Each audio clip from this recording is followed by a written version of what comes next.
This video is sponsored by Rockler.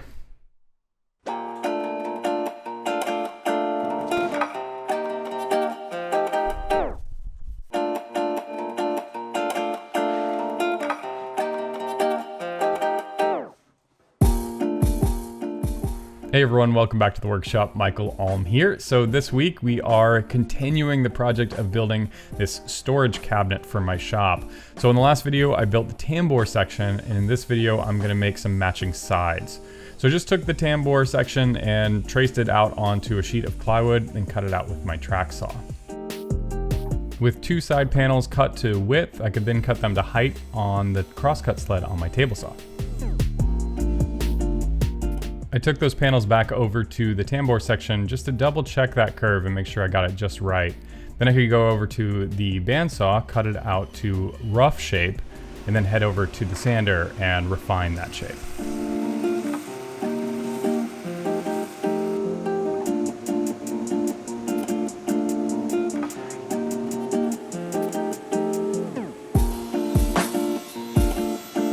With the sides of the cabinets all ready to go, I could then make the bottoms and the tops. So the bottoms are a little bit wider than the tops just because the top has that front rounded edge.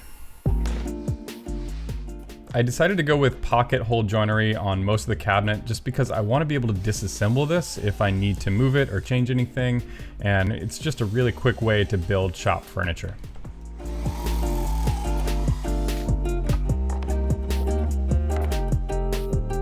Now I can start assembling the parts. So I'm using this quick clip from Rockler to clip it together. And then I've got another clamp that I just got from Rockler, which is made for pocket hole joinery. It actually holds inside of one of the pockets and locks the whole thing together. Super handy.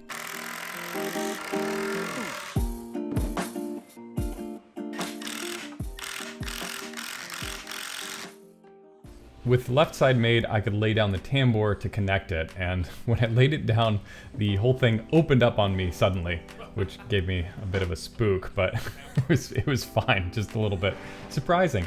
Anyway, I was able to attach the left-hand side using a couple of pipe clamps and, of course, pocket hole screws. You might be wondering why I have a sheet of plywood underneath the different side sections when I attach them. It's because I attached the hanging cleat on the back of the tambour section prematurely, but it was just a spacer that was the same thickness as the cleat.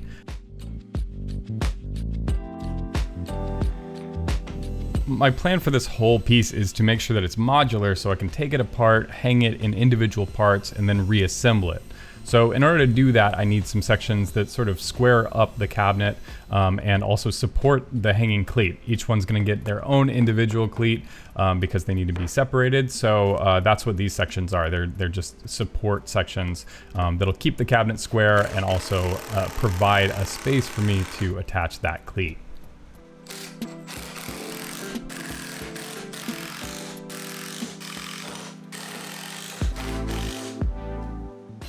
So I will admit that I'm designing this a little bit on the fly, and when that happens, I always have little tiny oversights. This was one, I know that the cleat's gonna be 1/2 inch out, so I needed a little bit of a spacer.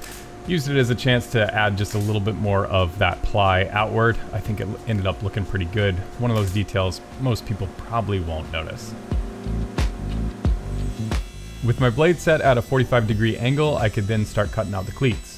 And you'll notice they're kind of tall. That's mostly because the tambour sort of gets in the way in the middle section, and then I matched the two sides up to the height that I made for the tambour. So I start by nailing in those cleats with a brad nailer and using the wall-mounted cleat as a straight edge, and then I reinforce those cleats with a couple of deck screws. When it came to hanging the wall-mounted cleat, I just found the studs. I found 3 of them in there and then made sure it was really nice and level. Then I could disassemble the whole cabinet. And this time I was ready for the tambour to open up on me.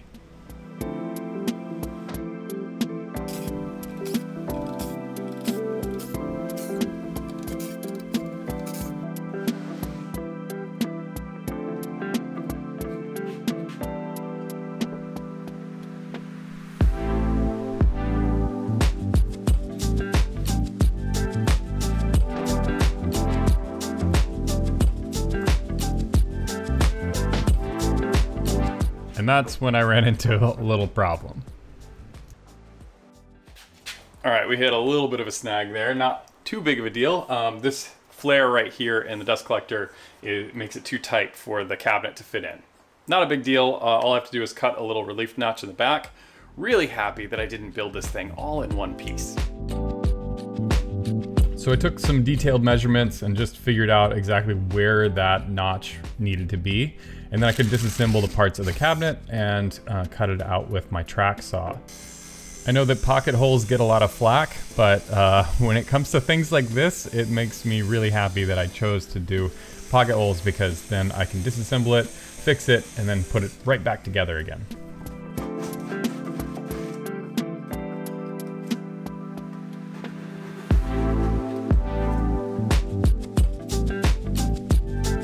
And the second go, it fit without any problem. So now I could put that bottom back in, and I actually just ended up leaving out that back panel. Didn't seem super necessary, and then I could tie the whole cabinet into the tambour. So since I had drilled those holes before, everything lined up really easily, and I could make sure that the cabinet was nice and square. So now we're going to move on to the kerf bending section of the project, and this is my first time doing kerf bending. I made a sample just to make sure that it would work out of some scrap wood, and then I used that sample to set up my saw. You want to set up the saw height just so it barely cuts into that face veneer, and then using my test piece, I drew a couple lines on the surface of the saw to get my spacing. I know I'm going to get a lot of questions about how I decided on that spacing, and that's kind of just through trial and error. There are a couple websites where they have calculators and stuff. I suggest watching David Picciuto's video on kerf bending. That was really helpful for me, so I'll put links to David's video and the website on where you can get the calculator as well. So you can see how I'm using those marks to shift over the fence every single time so that I'm getting pretty much the same spacing. It doesn't have to be super accurate, but it is very helpful to be able to set up the fence that quick. It didn't take me very long to notice that this panel wasn't behaving nearly as well as the test panel that I did. And I put water on it to make sure that it was nice and flexible, but it just was not bending the same way as the test panel did.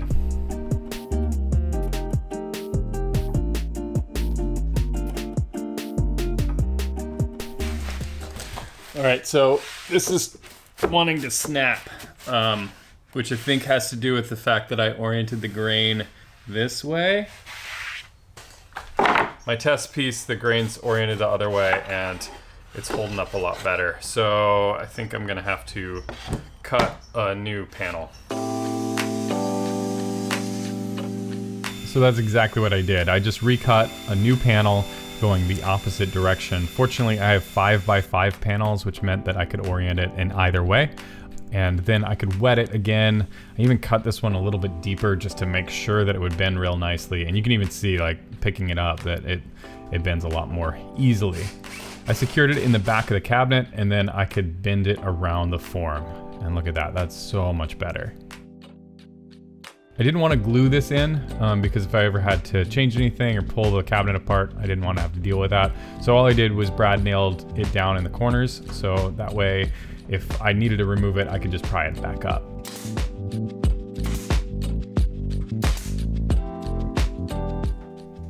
For a split second there, I was worried that I nailed in the tambour, so I quickly checked to make sure that it moved up and down, which it did. And then I could move on to the last step on the lid, which is to add these just thin strips to the top to kind of beef up that top edge, make sure that when the doors are closed, it doesn't leave a gap.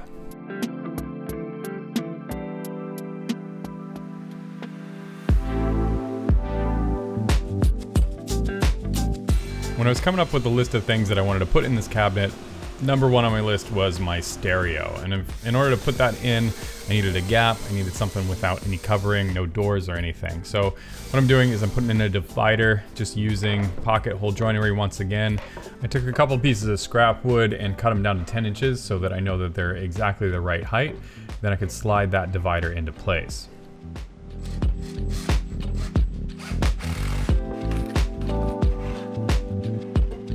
Now my stereo finally has a home.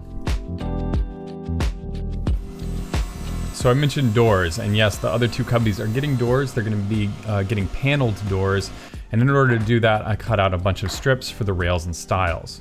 For me, the hardest thing about making paneled doors is measuring out the spacing for the stiles. And what I figured out, a quick way to do it is to take some scrap pieces of wood, cut your profile in, measure the rabbet, so in this case it's 3/4 of an inch, and then add your spacing in that you're going to use for your doors. I like 3 30-seconds on each side, and then I can measure in between the two pieces of scrap. That plus the depth of the rabbet gives me the length of my stile. Once I have that length, it's super easy. Then I just set up a stop block on my crosscut sled and cut a whole bunch of them.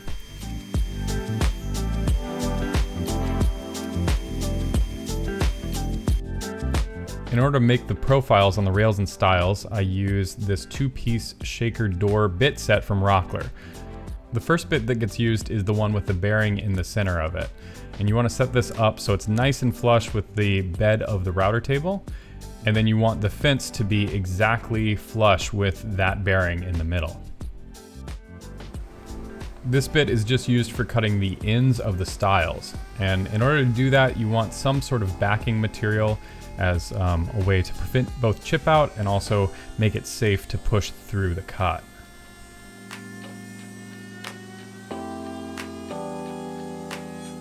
So you want to flip it around, cut the other side, do that on all 4 stiles. I found that mine were getting a little bit fuzzy at the top, and that's easy to take care of with a knife.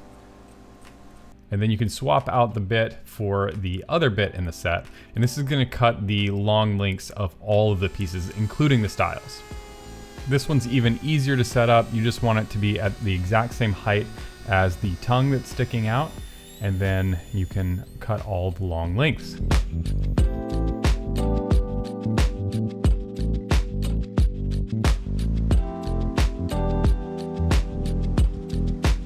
With all those cut, you can see how they slot together, and it's pretty awesome. It's really nice tight fit, and you can see how once you have everything dialed in, you could really batch these out. So if you're making like a whole kitchen, you can batch a ton of these out all at once. So the last little detail to do is to back bevel the top edge. And this isn't necessary at all, but I think it looks a lot better, and it's super simple to do.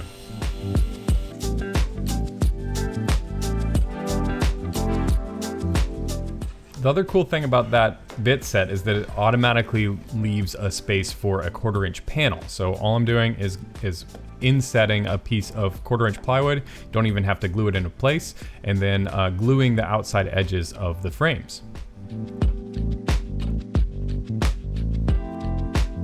Now, if you're interested in getting plans for this project, I don't have step-by-step build plans, but I do have a SketchUp file that I'm gonna make available. There are 2 ways that you can get that SketchUp file. One is on my website for purchase, and then another way is to join my Patreon. If you're a Patreon supporter, even at the $2 level, you have access to a whole bunch of SketchUp files that I make available on there for members.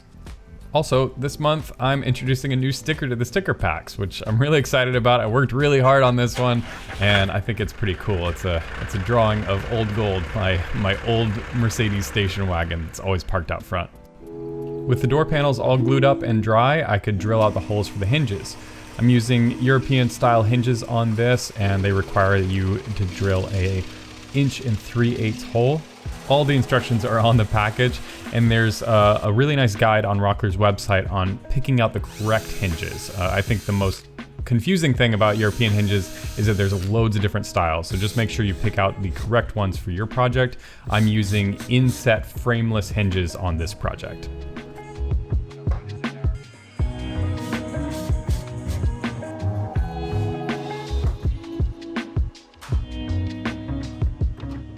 So the doors clicked into place really nice and easily, but as you can see, the door is swinging in, and for that I need a little stopper. I just kind of improvised here. Eventually I'll probably put a little magnetic catch, but I haven't been going out to the stores very much lately, so I just improvised with what I had in the shop. Next up, I started working on the handles for the doors, and for this I just took a scrap piece of wood cut at 1.5 inches, and I cut it down to the height of the style. I used the tambour door as a reference for the roundover, and then sanded those roundovers on each end. With those made, I could remove the doors and bring them over to the table saw so I could cut notches into the corners for the handles to sit in.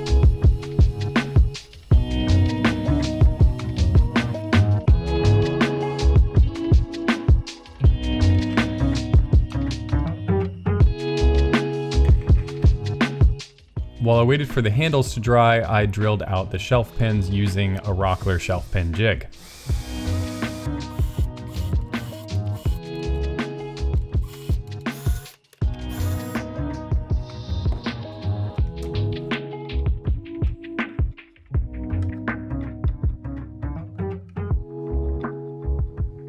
Then I could insert a couple of shelves that I made with 1/2-inch plywood.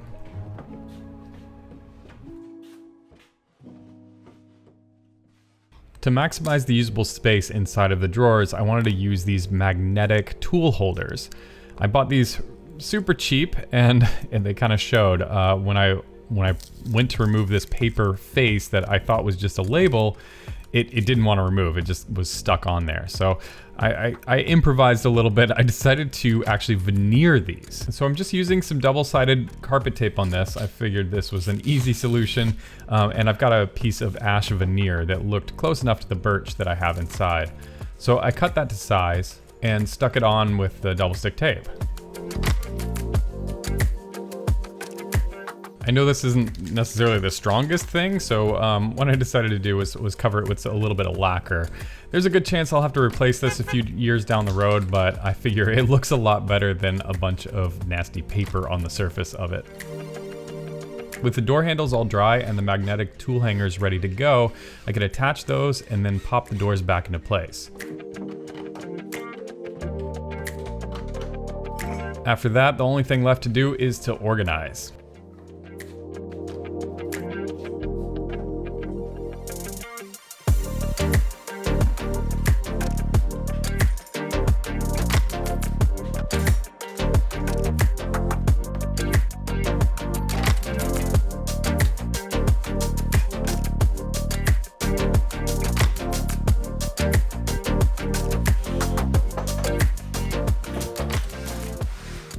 So there it is. I am super happy to have this in my shop. Again, if you want the SketchUp file for this, go check out my website, or you can check me out on Patreon. My Patreon crew is awesome, and they help support the channel. They help buy camera equipment, pay for software, pay for building materials and stuff like that. So I'm really appreciative of that, and if you've been watching the channel for a while, maybe consider kicking in a few bucks. You get a bunch of free SketchUp files in return. So thanks a lot, and I'll catch you on the next one. Bye.